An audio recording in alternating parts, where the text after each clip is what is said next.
Hi everybody, I'm back and I'm here to read chapter 6 today, The Cowardly Lion in The Wonderful Wizard of Oz. But before I do that, I'm going to read you another poem from Mr. Rogers. Ready? It's called I Give a Hoot for You. Oh, I give a hoot for you, 'cause golly, you're neat. Yes, I give a hoot for you, you simply couldn't be beat. You're nice as pie, and really, I don't know when, why, or what, but I've got to say that in every way, you're my favorite. Oh, I give a hoot for you. You're swell, that's how I feel. Yes, I give a hoot for you. You're absolutely for real. I'm hoping, too, as I hoot for you, that you will soon agree to hoot and howl like this wise old owl and give a hoot for me. Hoot! And there's the owl.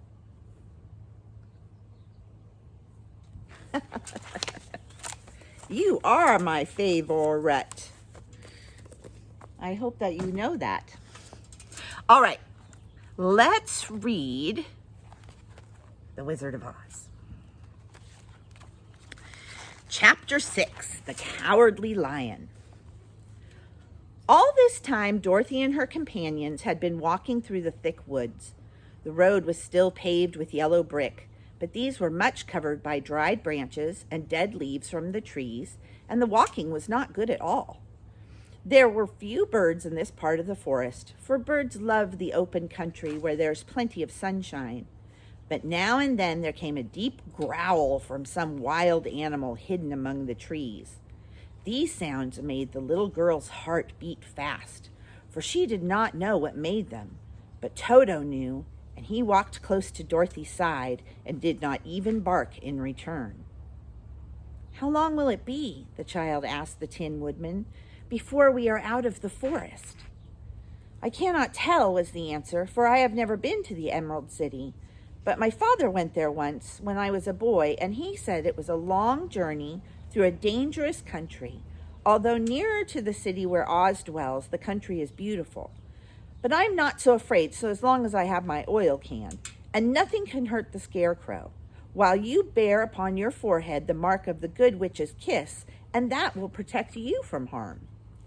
"But Toto," said the girl anxiously, "what will protect him?" "We must protect him ourselves, if he is in danger," replied the Tin Woodman. Just as he spoke, there came from the forest a terrible roar, and the next moment a great lion bounded out into the road.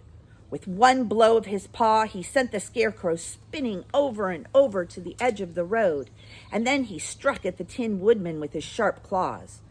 But to the lion's surprise, he could make no impression on the tin, although the woodman fell over on the road and lay still. Little Toto, now that he had an enemy to face, ran barking towards the lion, and the great beast had opened up his mouth to bite the dog, when Dorothy, fearing Toto would be killed and heedless of danger, rushed forward and slapped the lion upon his nose as hard as she could, while she cried out, "Don't you dare bite Toto! You ought to be ashamed of yourself, a big beast like you, to bite a poor little dog."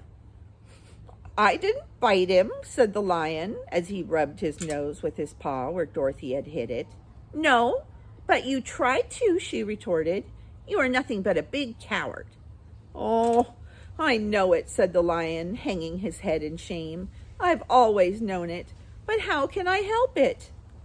"Well, I don't know, I'm sure. To think of your striking a stuffed man like the poor Scarecrow." "Is he stuffed?" asked the lion in surprise, as he watched her pick up the Scarecrow and set him upon his feet while she patted him into shape again. "Of course he's stuffed," replied Dorothy, who was still angry. "Well, that's why he went over ever so easily," remarked the lion. "It astonished me to see him whirl around so. Is the other one stuffed also?" "No," said Dorothy, "he is made of tin," and she helped the woodman up again. "That's why he nearly blunted my claws," said the lion. "When they scratched against the tin, it made a cold shiver run down my back. And what is that little animal you are so tender of?" "He is my dog Toto," answered Dorothy. "Is he made of tin or stuffed?" asked the lion. "Neither. He is a meat dog," said the girl. "Oh, he is a curious animal and seems remarkably small now that I look at him. No one would think of biting such a little thing except a coward like me," continued the lion sadly. "What makes you a coward?" asked Dorothy, looking at the great beast in wonder, for he was as big as a small horse. And there is a picture of the lion.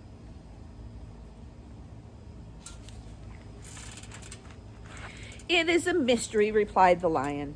I suppose I was born that way. All the other animals in the forest naturally expect me to be brave, for the lion is everywhere thought to be king of the beasts. I learned that if I roared very loudly, every living thing was frightened and got out of my way. Whenever I met a man, I'd been awfully scared, but I just roared at him, and he has always run away as fast as he could go. If the elephants and the tigers and the bears had ever tried to fight me, I should have run myself. I am such a coward. But just as soon as they hear me roar, they all try to get away from me, and of course I let them go." "But that isn't right. The king of beasts shouldn't be a coward," said the Scarecrow. "I know it," returned the lion, wiping a tear from his eye with the tip of his tail. "It is my great sorrow, and it makes my life very unhappy. But wherever there is danger, my heart begins to beat fast." "Perhaps you have a heart disease," said the Tin Woodman. "It may be," said the lion. "If you have," continued the Tin Woodman, "you ought to be glad, for it proves that you have a heart. For my part, I have no heart, so I cannot have heart disease." "Perhaps," said the lion thoughtfully, "if I had no heart, I should not be a coward." "Have you brains?" asked the Scarecrow. "I suppose so. I've never looked to see," replied the lion. I am going to the Great Oz to ask him to give me some," remarked the Scarecrow, "for my head is stuffed with straw." "And I am going to ask him to give me a heart," said the Woodman. "And I'm going to ask him to send Toto and me back to Kansas," added Dorothy. "Do you think Oz could give me courage?" asked the Cowardly Lion. "Just as easily as he could give me brains," said the Scarecrow. "Or give me a heart," said the Tin Woodman. "Or send me back to Kansas," said Dorothy. "Then if you don't mind, I'll go with you," said the lion, "for my life is simply unbearable without a bit of courage." "You will be very welcomed," answered Dorothy, "for you will help to keep away the other wild beasts. It seems to me that they must be more cowardly than you are if they allow you to scare them so easily." "They really are," said the lion, "but that doesn't make me any braver, and as long as I know myself to be a coward, I shall be unhappy." So once more the little company set off upon the journey, the lion walking with stately strides at Dorothy's side. Toto did not approve this new comrade at first, but he could not forget now how he had been crushed between the lion's great jaws. But after a time he had become more at ease, and presently Toto and the Cowardly Lion had grown to be good friends. During the rest of the day there was no other adventure to mar the peace of their journey. Once, indeed, the Tin Woodman stepped upon a beetle that was crawling along the road and killed the poor little thing, and this made the Tin Woodman very unhappy, for he was always very careful not to hurt any living creature, and as he walked along he wept several tears of sorrow and regret. These tears ran slowly down his face and over the hinges of his jaw, and there they rested. Dorothy presently asked him a question, and the Tin Woodman could not open his mouth, for the jaws were tightly rusted together. He had become greatly frightened at this and made many motions to Dorothy to relieve him, but she could not understand. The lion was also puzzled to know what was wrong, but the Scarecrow seized the oil can from Dorothy's basket and oiled the Woodman's jaws so that after a few moments he could talk as well as before. And there's the Scarecrow oiling the Tin Man.